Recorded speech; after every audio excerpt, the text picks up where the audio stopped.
Welcome to another fantastic episode of Fluorescent Future, where science fiction meets science fact. Today, we're going to explore, is it possible to bring light into the darkness? Is it possible to turn night into day?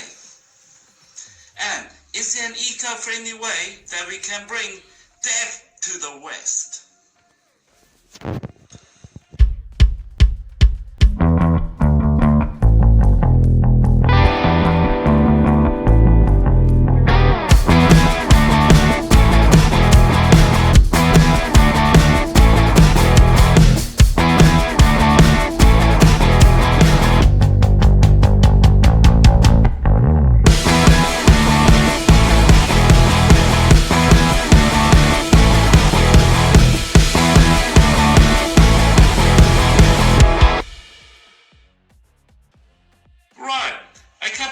Back, a friend of mine challenged me at 4 o'clock in the morning when we were all really drunk by telling me there's no such thing as intergalactic death rays.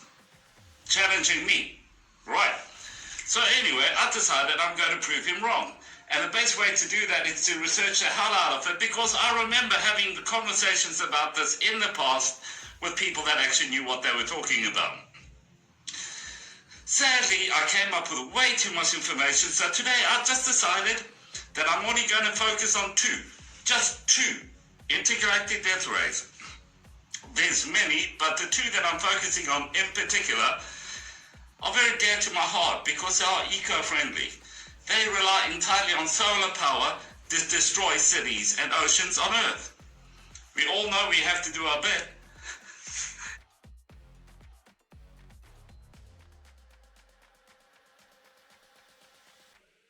A while back, people were really not getting on. In fact, they didn't like each other at all. So now the main problem of this was that no one, but I mean absolutely no one, was making friends. So the Germans, they decided to step in by scaring the hell out of everyone, and the best way they could do that is by having the coolest toys that you could ever imagine. By that I mean a giant sun gun. They actually advertised that they're making a space station, and this was in 1929, that was going to have a giant circular mirror that catches the sun's rays and focuses them down to a point like a laser. Now try and remember, this was 1929. Focus it down to a point. All the sun's rays they can catch with a giant mirror, circular dish, concave circular mirror dish, and focus the beams down onto Earth. Boil oceans, burn cities, and you think to yourself, how is this possible? Well, they had something called competence, and the competence they had was a man called Hermann Julius Oberth. Now, who the hell has heard of this guy? Apparently everyone. Because after he helped the Nazis, he decided he's going to go help the Americans, and he is actually credited with several innovations all the way through history, including the Saturn V. That's right. This man worked for the Americans. He actually worked for the American Space Agency after the war. Now this guy in 1929 was charged with actually making this thing, the Zonnegeweer, the giant sun gun. They set about making this thing. Factories were in full production. Machines were making tools to actually make this possible. They even managed to come up with their own biosphere for the inside of the space station, which would be fully manned. They decided the best way to do this is to actually not pump oxygen in, but to make oxygen themselves. They decided they're going to put pumpkin plants. Now, if you're going to have a pumpkin plantation on a space station, you should realize the magnitude of this project. Now, people say that it was made. Other people say it hasn't been made. I personally think it's bollocks, but that's my personal opinion. I can't really say anything because I wasn't there in person. Hence the bloody obvious. But now, the specs of this is readily available. That people have said that factories have not only completed serious sections of this, but some say that it was already had plans on going into outer space. Now, again, I repeat, this was in 1929. With a top scientist. And now you think there's any competence to this? Do you think that there's any validity to this? Do you think it's just megalomaniacs going like, ooh, look what torch we got? Well, I don't know. I tried to Google more into it to find the Nazi Death Star, but I got loads of viruses. So don't do that. But now what we're going to do is we're going to go a bit further. We're going to kind of like investigate what happened after this. Were the Germans the only people that decided they're going to create a giant space gun, a giant solar death ray? Was it just the Germans? Are you thinking about this? Right, here we go.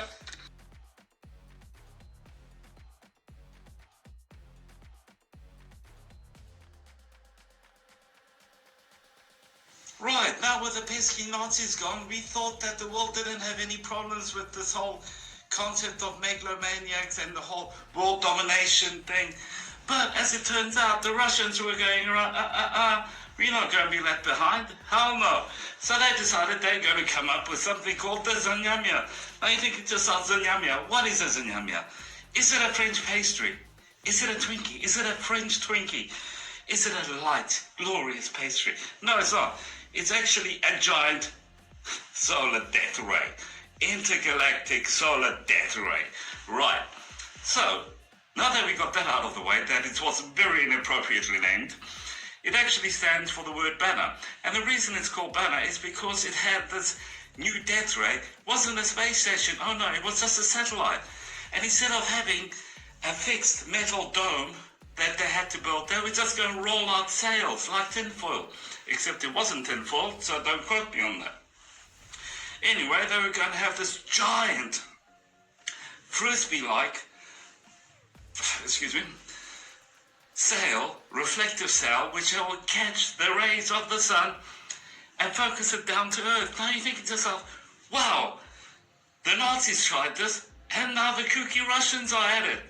No, they decided they're going to lie. Imagine that. They said that they're using it for agriculture because Russia is cold and dark in the winter, so they wanted to make it so they project light into the darkest corners of Mother Russia to illuminate it, because they do not have day for several months. It's just darkness. They also have several rivers and ports that need to be defrosted. And now, my favorite of the whole thing is they're using it for agriculture to warm the land so they can grow crops. So, the best idea here is to disguise an intergalactic death ray as an agricultural tool. You can't make this up. So anyway, the Russians decided they're going to make the Zanyamya. Zanyamya 1 didn't work, Zanyamya 2 did work. And what they done, as a test, they have shone a beam of light down, which was absolutely beautiful. They harnessed the sun's rays and put them back down onto Mother Earth, and they went around. All the way, they hit France with this. They hit Germany. How cool is that? You guys gonna do it? We could! And they went across Poland and Switzerland and apparently a couple of other countries too. And it went all the way back to Russia. Just as a bit of a test to see what they can do. I also think it was a bit of a warning to the rest of the planet. But why is this not being mentioned in the news? Why is this not in history books? Why is this not famous? Why is gigantic death rays kept a secret from the public? These things are ultimately cool and terrifying. So now we're going to kind of like understand the specs of this thing now, right? Which I'll put up on the side over there. Now you can see for yourself, this is one hell of an undertaking. Right.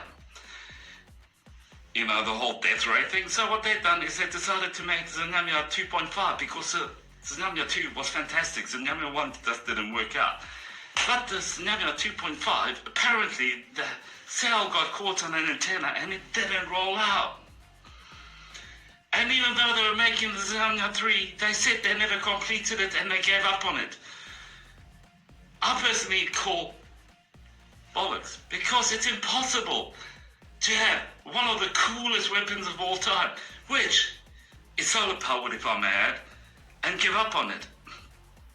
But anyway, I'm going to quickly kind of like give you guys a bit of insight from a Russian point of view. Dia, as eternas noites de inverno que mergulham o Ártico na escuridão 6 meses por ano. O projeto é ambicioso. Satélites com imensos espelhos voltados para o Sol vão refletir a luz nas regiões.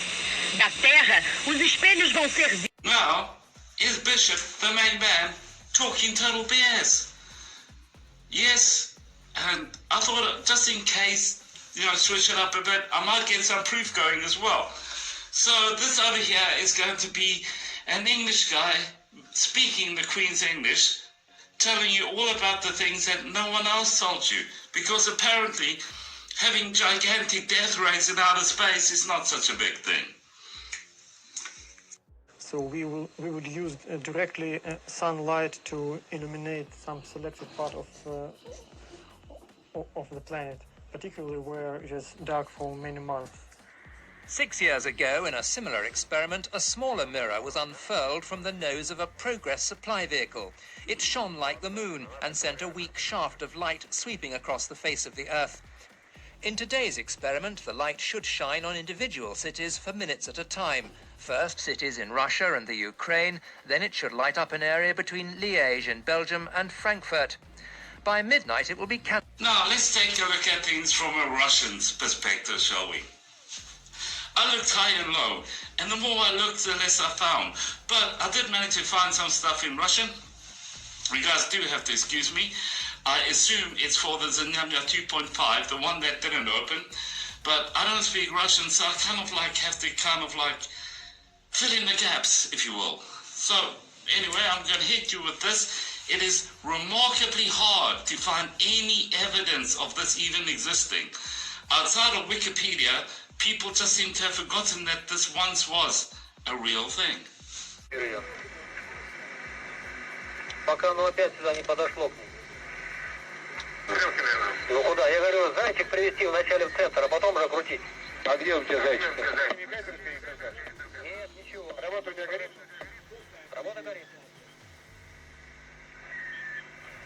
Ручное управление выбрано.